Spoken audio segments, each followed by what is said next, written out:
Hi, everybody. Come on in. Find one of the groups. My name is Mark Bartlet. I'm the president and the founder of the AbleGamers charity, and I got my friend here. Hi, my name is Art Jacobs. I'm the founder of Pillo Games, and I'll tell you all about it later. So I'm just going to start with a quick introduction. I always start with this disclaimer because I am a person with disabilities, and on occasion I do not reference disabilities in the most naturally politically correct words because disabilities are like a real thing that I deal with every day. So don't get offended if I say hearing impaired when the new word is really sound challenged. I just can't keep up with them sometimes. So that's me. That is actually my real press photo. Most developers think I'm hiding in the bushes waiting to ambush them anyway.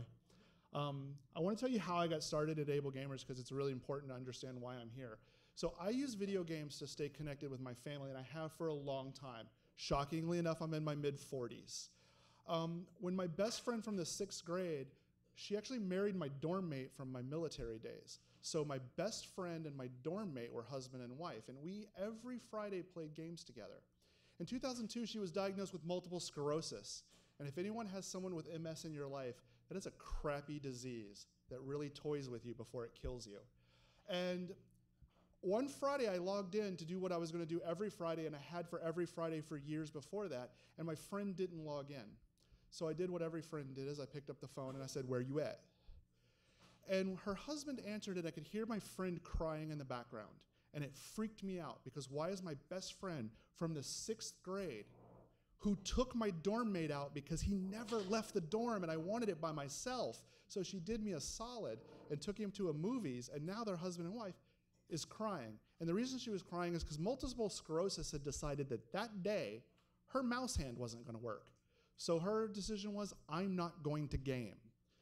So I spent that Friday looking at Yahoo because Google hadn't been invented yet, trying to find some technology that I thought should be readily available to help her, and it wasn't. So I used this as maybe a calling to decide that if my family is being affected on how people with disabilities play video games, maybe other people are as well. So I created a community where people with disabilities could get together like a walled garden and share their ideas. And the head of Harmonix in 2009 gave me a check for $5,000, and he said, "Mark, what you're doing is important. I know I make the most inaccessible game in the world, Rock Band, but can you please turn this into a real organization?" So, that's how I got started, and it's why I really think this is so important. So this is just some of the great things that we've been able to do using the technology, using some of the things we're going to talk about today. Right. Well, I got into this field. Thanks, Mark, for the amazing introduction. Now I really see where you're going with me on this presentation. And I'm the founder of Pillo Games. And back in the day, back in university, I thought of a concept, trying to find a concept how games could really connect people together. I have this friend who has an autistic son, and he likes to play Super Smash Bros. All the time. And he shouts about it real loud. And he was basically put back in the basement because of that. And even though they didn't want to do that out of convention, basically, but they wanted to, it was something that he could only play on his own. Because his parents couldn't share in that experience. So what I wanted to do is create something like a controller and a game that would really connect those two together. And I wanted to have the parents just have as much fun as he would have. So I started creating. So one day I was sitting at the couch back at my parents' place watching a movie with my 3 sisters. I have 3 sisters, and they were all holding a pillow like this. And I thought everybody understands the comfort and intuitively understands how a pillow should be used, right? So I started trying to develop sensors for that, and that worked eventually. So I made this game where 2 people are really codependently working together in a game, and I showed this to the parents to my friend and his autistic son. They started playing, and both of them were really enjoying the game, and they were really doing something together. So the father started crying, basically because it was the first time that he could share in this great interest of his son's what he loved to do. So that's Pillo Games. That's great. And so I really wanted him here when they invited me here, and I asked him, I said, "Can you get here?" Because I just met him in March at GDC, and I thought what he was doing was so great because it made so much sense to me. socialization, creating a shared experience that everyone can really enjoy. So as we voted, so those that came late, we voted because they give you very little time that we're going to burn through the slides really quickly, all right, so that we can get to the good stuff. So we are here to talk about includification, which is what Forbes called a mind-numbing title aside, one of the most important topics in gaming, which is game accessibility. The base document is free at includifications.com. You could download it, but we're going to go further. This is just really quickly. I always say that when we create things for people with disabilities, like don't focus on the disability, focus on the person. This is in case of they're saving a wheelchair. I'm going to burn through this really quick to say that AbleGamers is not a proponent of universal accessibility. And what that means is I don't think that every game should be made for every single person, because there are limits that each game has. But what we do advocate for is that there are games across the disability spectrum that people can enjoy. That's really what we're working on, is to make your game more accessible and then to create games all across that allow everyone to have something that they can enjoy.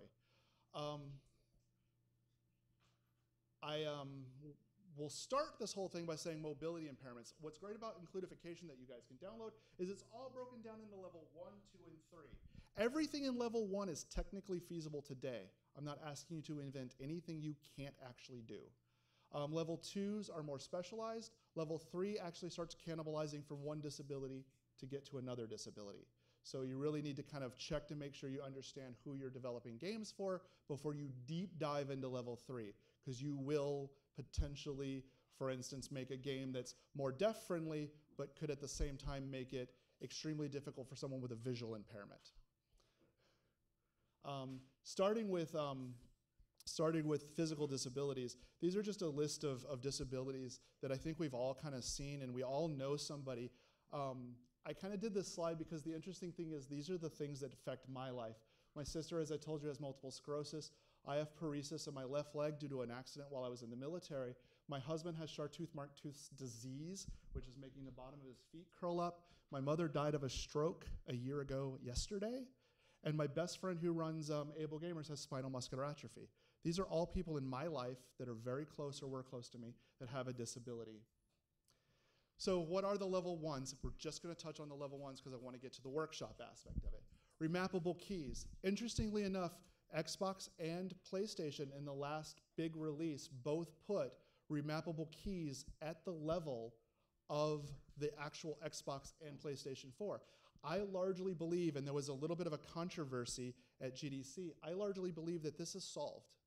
And I think one of the next big things that I'm, as a advocate, really pushing for are things that you're going to find that are here, which is save points and assists, but for cognitive disabilities, the ability to skip. And for anyone who's a game developer, if the first thing in your game is a quick time event that a person with disabilities can't get through, they're never going to consume the rest of their game. Give them an opportunity to skip it if you see them failing. That's what that means. I've been told this a lot of time. If you lock me into your control scheme, you've probably locked me out of your game. I know it makes a lot of sense for you to put a space bar to jump and this to do that and this to do that. That doesn't make sense for everybody. And in fact, some people might not even be using the keyboard. They could be using a visual keyboard because they don't have access to a keyboard. They could be using a custom button mapping system. There's all these different things. So these are just some questions I asked. These are all asked in the Includification document. These are some great controllers that people have invented or that I have invented or my organization have invented to get people gaming. And as you can see, they're kind of complex, but people have a lot of fun and smiles are awesome. Visual impairments. Visual impairments really are focusing mainly on colorblind, sizability, changing text sizes. What we're not talking about is total blind gaming. And I'll do a consensus in the room because I have this really deep slide on why we don't talk about total blind gaming. But it's going to be you on whether we go through it or we skip it because it's gigantic. High contrast, like give me the ability to put high contrast. Maybe I don't have the visual acuity to really see all the detail. I need to see the things that are important to me, so highlight those things for me. Get rid of the stuff that I don't need, like the blowing garbage, potentially, or the bird. I'm glad you added it. I don't need it. Here's the big one that we talk about, which I think has largely been solved because of Candy Crush, is color blindness. 99% of all people are not really colorblind, they're color deficient. 8% of men are colorblind, which is kind of interesting, but only 0.5% of women. So yay, you won this one. Red-green is the most common colorblind, but it's also the one that game developers love to use the most, and I am shocked that this room is filled up like this, by the way. Thank you, guys. And dogs are not colorblind. For some reason, I wanted to put that there. One funny story about this slide is I sat down after I gave this presentation, and the guy next to me said, I think you have a number on your slide wrong, because I didn't see anything over in the one up there. And I'm like, you should go see a doctor. So we have diagnosed colorblindness during this presentation. This is just an example of a game. This is Star Wars, the Old Republic, that uses symbols as well as colors, so that if you are colorblind, and here's what the game looks like in various colorblind forms. Again, we're burning through this. Okay, consensus in the room. Who wants to go through the ROI on why you don't make games accessible for the blind? Who doesn't? Look, it's okay. So since no one voted for the I don't, because they don't want everyone to go, I don't care about blind people, we're gonna go through this. And I'm gonna tell you, this is pretty deep. So great friends of mine work at a game that everyone should know, and the game is Grand Theft Auto 5. My developer friends and I talked, and Grand Theft Auto 5 cost $256 million to make. And if we were to make it game completely blind accessible, and when I mean blind accessible, I mean for the totally blind, think of the things that we would have to do. Echolocation, everything would have to make a sound, potentially slow it down. Think of all the different challenges. So all said and done, we determined that it would probably cost 50% more to make all of the things the totally blind need, which is, it means an additional $128 million. Now let's look at the numbers on why that's not really going to be feasible. This is the total population, which is 318,900,000. And as of August of 2015, Grand Theft Auto sold 52 million copies, which means, oddly enough, 6.1% of the entire United States has a copy of this game. The legally blind population is $2.8 million, which means 6.1% of them, assuming that they would track the way the regular market would be 172,000. But the totally blind population in the United States is only 260,000 people. Totally blind. That would mean that 15,860 people would want totally blind, accessible Grand Theft Auto. Remember, we are talking about the totally blind here. I told you it was a complicated slide, which meant that the retail price for a blind accessible Grand Theft Auto, there's more to the slide if you guys are going to take pictures, there's just a few more pieces, is $8,120.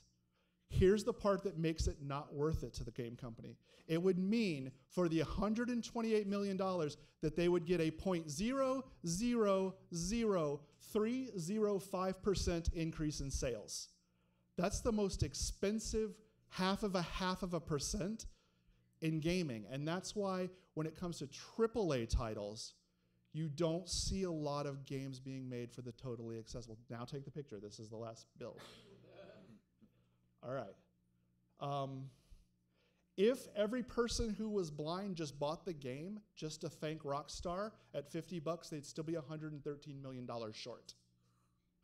So slightly controversial in thinking about it, because we are actually taking a disability and putting a real ROI against it.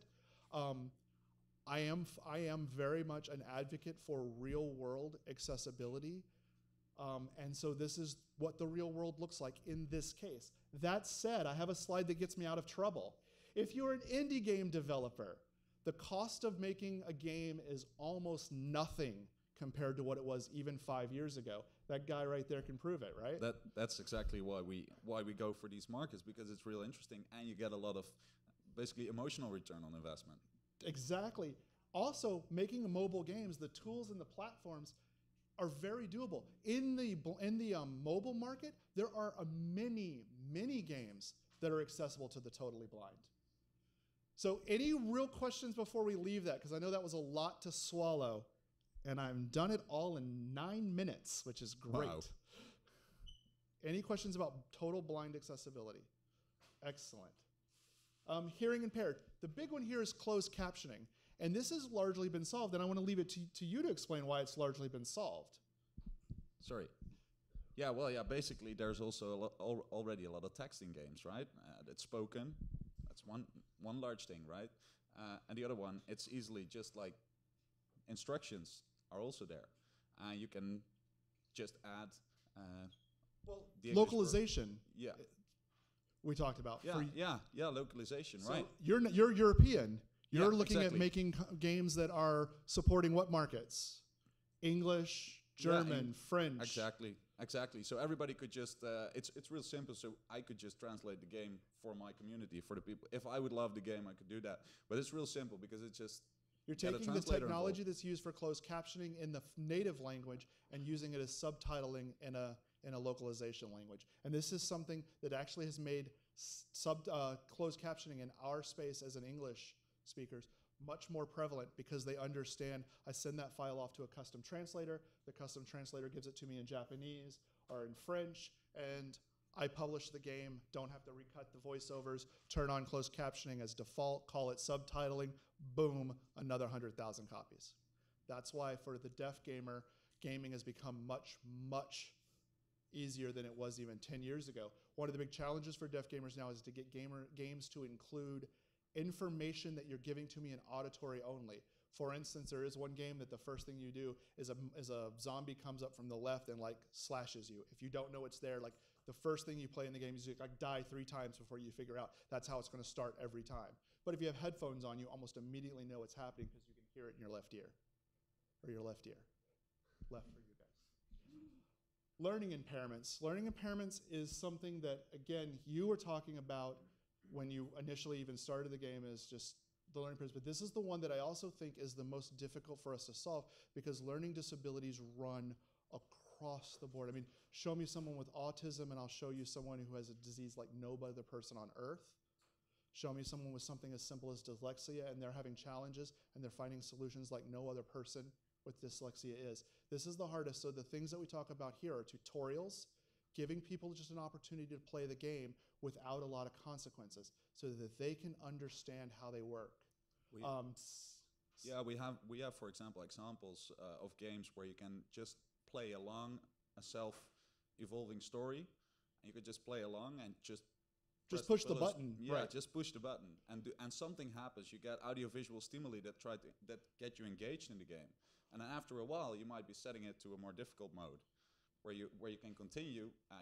You already know the game, so you go for just those little things that are a bit more challenging to you, and that's how you can continuously engage those kind of players. But it takes a different look at game design. Sandbox modes and difficulty levels, and I just wanted to show one game that really did. I can never say this game correctly. Who played that, or someone say that for me again? What was it called? Okay, DSX, right?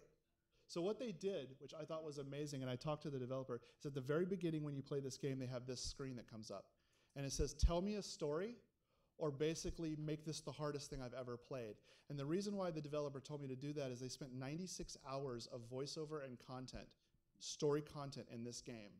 And they understood that if they made the game difficult and only made it difficult, most people weren't going to consume all of that work. And they felt they had a good story, and if nothing else, they wanted you to feel and enjoy the story. So you can say, tell me a story, and literally it'll say, hey, you didn't do that quick time again. You failed for the 3rd time. Do you want to skip it? Yes. There's one monster instead of 5, so that you can really enjoy the content that they created, because you've already bought the game. They want you to be happy with it. The last thing they really want is you to be like, I couldn't get past the first event. Screw you, insert game company here. So this is where we get to the workshop part. I think I did that okay, right? 20 minutes? So we got enough people to break this into, we have 2 exercises we want to do, and we're going to like put you in teams, and then we're going to break you again. So this is Team A, Tigers. These are bears. And then we're going to split you this way again. For those in the back, figure out which side you want to do. And here's what we're going to do. Group 1 are tigers. I want you to think about creating a social controller that you're tigers and you're tigers. No, but group 1, group 1, group 2, because I want you guys to have the ability to share something between you guys. So I want group 1 to create a social controller similar to the Pillows, but that would work in an environment like a hospital or a school. Okay, so think about that. And then for group 2, I want you to think of a subject that you would want to convey in school. And I had like, you know, a math or a balancing game or evolution that would use a co-op controller like the people in your other group might be creating. So we're going to just spend, we're going to spend 15 minutes kind of going over that, and we have some paper. We're going to split it among the 2 groups because we didn't actually know how much the groups are. And do you know how much these pads are each? $36 in New York City. So we'll split the paper off and give it to you, and we'll give you guys some markers. But I want you guys, so I want controller, game. And then you guys can share if you guys want to kind of like blend your controller to match the software that they might be kind of dreaming up. Everyone feel like that's kind of challenging and interesting? Do you think it's challenging or interesting? Okay. Got it. All right. Guys, if you guys want to get your leader together, get ready to put your sticky on the wall and explain it. You guys are going to go ahead and start. Just flip it on. All right, I'm just going to hold it up for right now. I can hold it. Hello? All right, our group, our controller went through a lot of, thank you.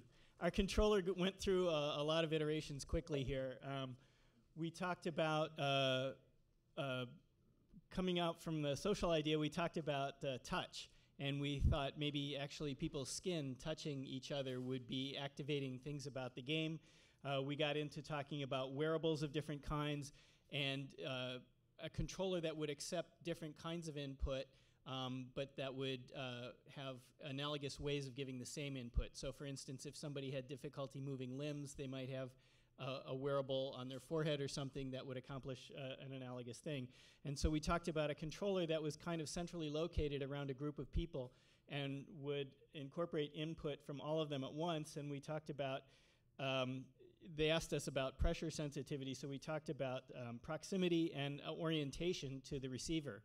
So if anybody's familiar with a theremin, the old musical device where you kind of move one hand to change pitch and you move the other hand to change the volume and you never actually touch the instrument.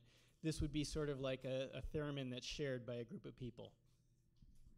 Everyone, let's think about that, and we have a place for us to kind of talk to each other at the end, but I want to make sure everyone has an opportunity just to present. So you guys are going to be next because that's kind of your controller and you kind of are making a game around it, potentially. It was actually very interesting because we were asking the controllers what they're doing, and they didn't No, those are terrible people up there.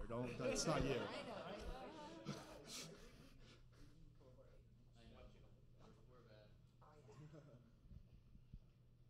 All right, so yeah, you guys. So Can you stand up so everyone can see you? I beg your pardon? Can you stand up so that everyone can see you? So we looked at different kinds of games that we could play. We decided that we were going to set this in kind of middle school. We were talking about different things that we could be teaching, whether it's biology or simple machines we talked about. There was something about removing tumors at one point. But essentially we're trying to use this controller to allow the group to make either binary choices or to move something in a certain direction. So whether that's a collision to make yes or no choices with a group think that's reflected by the pressure or other input, we want to make sure there's some kind of feedback so that the game or something is giving the collective players either visual, audio, vibration, or someone even mentioned the smell as feedback. We talked about games that involved like blindfolding someone and someone else has to make essentially a visual decision without being able to see, so giving kind of co-pilot situation. And I think we also talked about this allowing you to then create a movement, whether it's the movement of a snake, I was thinking of that Slither game, or whether it's drawing like an Etch-a-Sketch has different controls. Anything where you've got collective choices to move a point either left or right or up and down, and decisions can be registered by colliding with something. They can be, and that's how a lot of the AR stuff seems to work at the moment. It's just you're moving around till you hit something. It's usually my head on my desk. Have I broken Games for Change? That's the secret of AR. So there are a lot of opportunities here, and I think, you know, the idea that if we've got a group of people together, just giving them all feedback so they can also think and adjust based on response. So out of the two groups, the really interesting thing that I heard was this theremin idea and this proximity idea, which is really kind of a third input, really, if you thought about putting pressure there. And then for you guys, I will say the smell and the vibration, I'm not sure in long term how you would want a classroom full of individual smells. I mean, I feel like a classroom smells already, but it would be different. But I like the think, and the vibrate was the other interesting. I think that vibrate is something that a lot of game companies really don't exploit the way that they should. So, you know, I really like what you guys are coming up with and the thought process. Yeah. Well, and I also thought at this point, I really thought was interesting in this group is that you can make collaborative decisions. So there's like one receiver in the middle that could distill like one answer out of all the people that are basically collectively deciding on something. That already gives incentive for a game, I guess. So that's really great. So again, we're going to talk all about it. We have like 5 minutes saved at the end for us to all kind of yell at each other, because that's how all the things break down. But now we're going to start with software on this side. And you guys are controller again, software on this side. No, wait, I get there? No. Software. Yeah, sorry, I'm confused now. So let's start with you, software side, so then we'll let the controller come next. So go ahead and get jumped in. Who's your leader? Someone has the microphone is just lonely sitting there. Here, you want mine? There you go. Sure.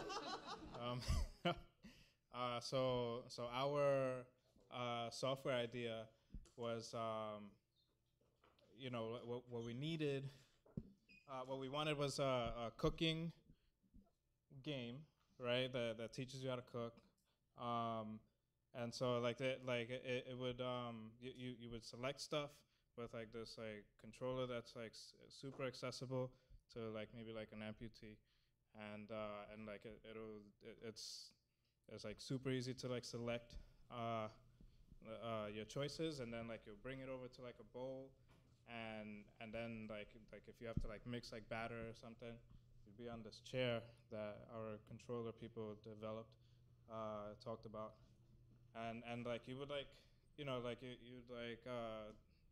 do like a spinning motion on the chair to like mix, or like if you want to pour like milk into the thing, like you would tilt forward a little bit. It'll like spill if you tilt too much, and so that's our thing.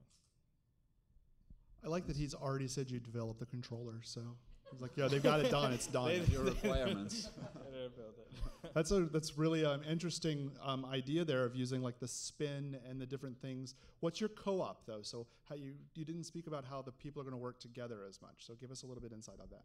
So given that they're like two controllers, kind of, you'd have like one person doing like selection, okay, and then like the other person would like mix it or something. So like. So we can exploit the strengths of our individuals and not necessarily set someone up for failure. Yeah.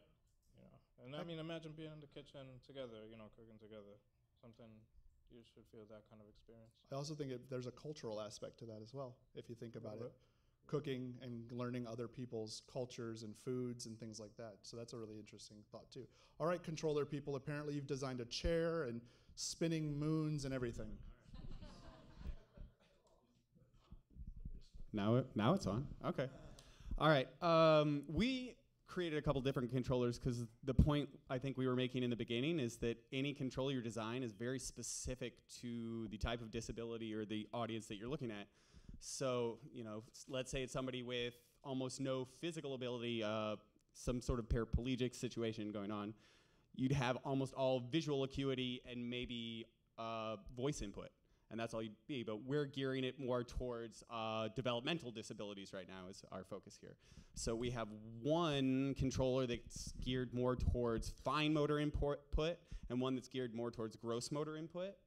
So our fine motor input, thank you, Vanna, is think like Nerf football, where with all the grooves and the contours and the porousness, so it's very easily accessible to grip regardless of fine motor skill. But the great thing that a ball offers is, taptic feedback from everything's going on in the ball, but it also offers the ability for rotation and gyroscopic effects, and even the brought up like motion of the ball, let's say a bounce or something like that, can indicate something in the game. So, cool ball. This is a chair phenomenon. The visualization of the chair is on something that I saw at the Cooper Hewitt Museum uptown, which is this chair that can rotate and spin in all these different directions, but it never tips over. Like, it's impossible for this thing to fall over. You would try to knock it over and it can't.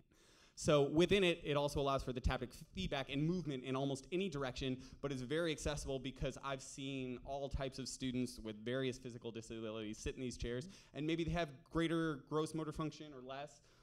So, the adaptability of the game, you could adjust the sensor and how much movement is required, but it would even include audio feedback based on the movement of the chair, so a swish in this direction versus a swish in that direction, so they would know, indicating, what they're doing auditorily and taptically, what's going on in the chair.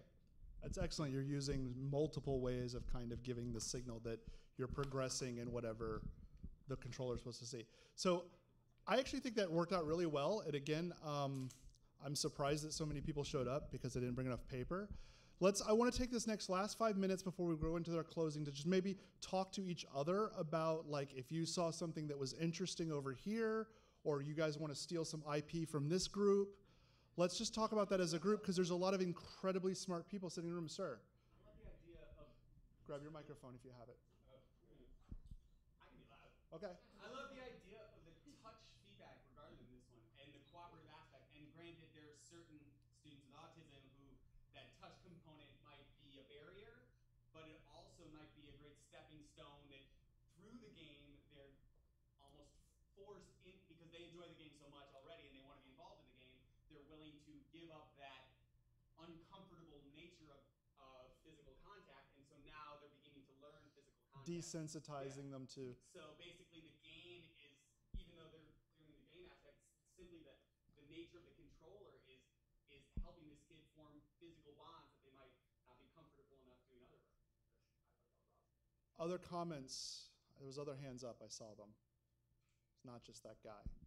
Got 5 minutes. We're going to sit here and be quiet for 4.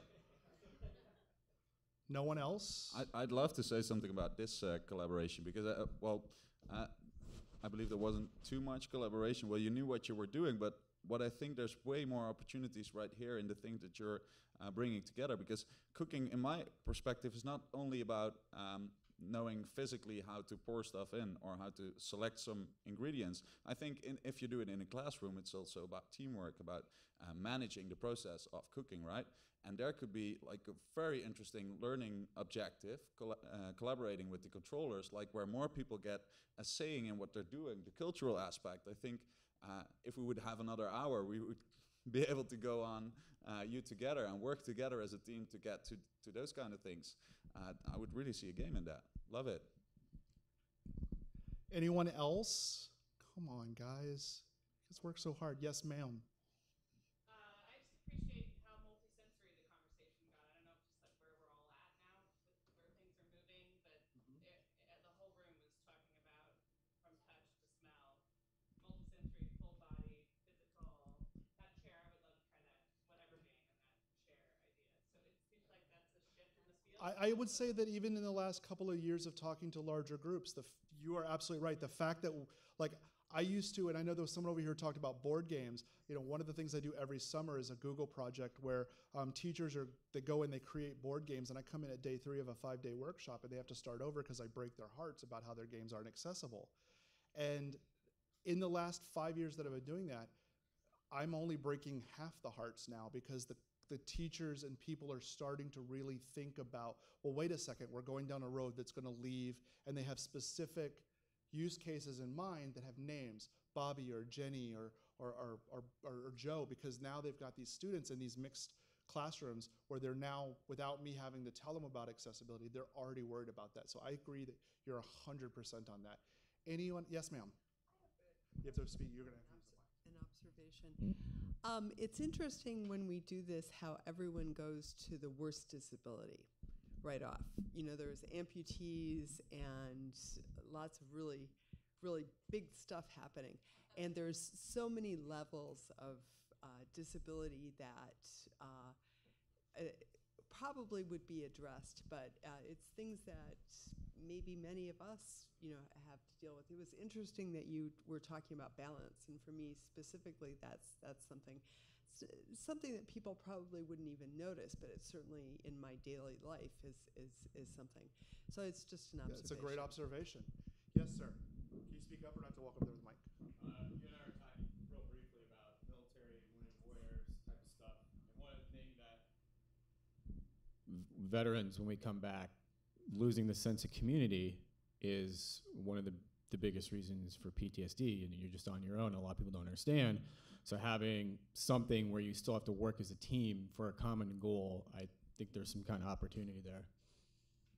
Yeah, really to that point about PTSD, it's actually not the loss of community. It's that once you go through war, the communities that you were a part of actually have less value because you've been with people now at such a high stress level that sitting at home worrying about, you know, yelling out Jeopardy answers becomes incredibly trivial, which is one of the things that I had learned in just the last year working with people with T. So I think that's a really good.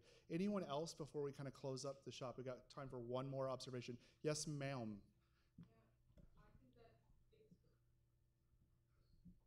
I think that another interesting look that we could have at this would be to turn it over to including kids with disability in schools, for example, and having the controllers limit the normal, healthy ones in a way so that they can understand better a person who has limits in real life. Putting those limitations, building them into the game so that everyone is kind of having to work with some very rudimentary potential movement capabilities. I think it's a great observation. We're going to wrap it up there. I want to just get a couple of slides out to talk to you guys. This one slide that I used for the longest time, and I will say is, if anyone who knows who Ralph Boucher is, he's won in 1950. He was an African-American who won the Nobel Peace Prize. He was working in accessibility. He was working in equality long before Martin Luther King. He helped the United Nations. This is one of the great men, and this is one of the things he said, and it really touches me. Man learns and knows, but he doesn't always do as well as he knows. This is our weakness. The future peace and harmony of this world is contingent upon the ability of the world, yours and mine, to affect remedy. And I think this actually, I feel like this slide might be getting less and less valuable to the very thing that she said right over here at this table, which is we are thinking about people with disabilities more. Because we are as educators or we're in government, we're working with them more. You know, this slide really means that he always said we know what to do, but doing right is hard sometimes. So we just ignore it because it's convenient. And I'm wondering if you're hitting on the fact that I might have to change this slide. That's really it. We'll open it up to general questions. This is a great slide if you're a Star Wars fan. After that, we're going to hang around. We have the Pillo game over here if you want to play it. There's really no one in the room, so we could probably hang around here till they kick us out, which will probably be in like 15 minutes or so. I thank you guys. I thank you for coming from Europe to be a part of this. I thank you guys for filling this room. You have no idea how much that fills my heart. And I thank you for being a part of it. Thank you very much. Just an open question. How do you deal with mental health in this kind of scenario? That is a completely different conversation that he started hitting on that I think that in mental health providers are only just now starting to learn. And if there's mental health providers here, please jump in because it is the single biggest challenge I know the United States is facing when it comes to veterans coming back, how we're reintegrating them, and everything. Sir, you were popped up.